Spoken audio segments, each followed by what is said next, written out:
हे आहेत राहुल साबळे। वयाच्या 25व्या वर्षी त्यांनी सेतू सुविधा केंद्रामध्ये कॉम्प्युटर ऑपरेटर म्हणून कामाला सुरुवात केली आणि त्याच सेतू सुविधा केंद्राचे ते चालक आहेत आणि त्यातून त्यांना दिवसाकाठी 2,500 ते 3,000 रुपयांची उलाढाल होते।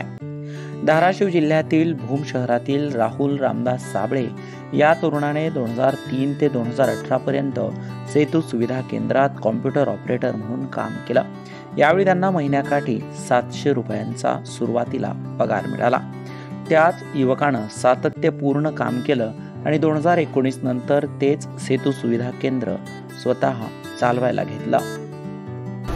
माझं नाव राहुल रामदास साबळे। मी 2003 पासून तहसील या ठिकाणी सेतू सुविधा केंद्रामध्ये कॉम्प्युटर ऑपरेटर म्हणून जॉब करीत होतो।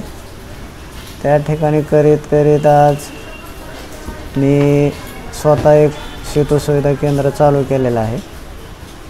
त्या ठिकाणी माझ्याजवळ आता 4 जण कामगार आहेत आणि माझ्याकडे आता पूर्ण सुविधा ज्या तहसील मार्फत वाटप होत्या त्या सुविधा मी देत आहे सगळ्यांना।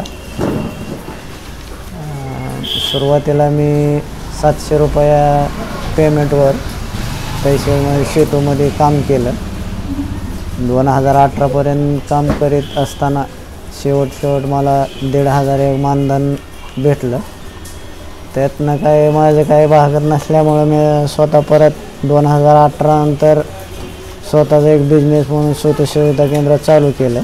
दिवसाला माझे एक 2-2.5 हजार रुपयाची उलाढाल होत आहे आणि महिन्याकाठी 70-80 हजार रुपये उलाढाल होते।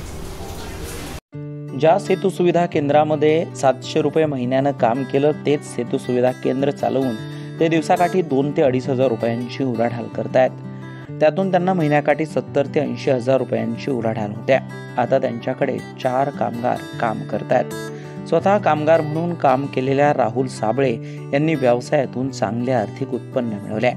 त्यांच्या सेतू सुविधा केंद्रात त्यांनी पासपोर्ट साईज फोटोचे शॉप, ऑनलाईन कागदपत्रे आदी नागरिकांसाठी सुविधा देखील उपलब्ध करून दिल्यात।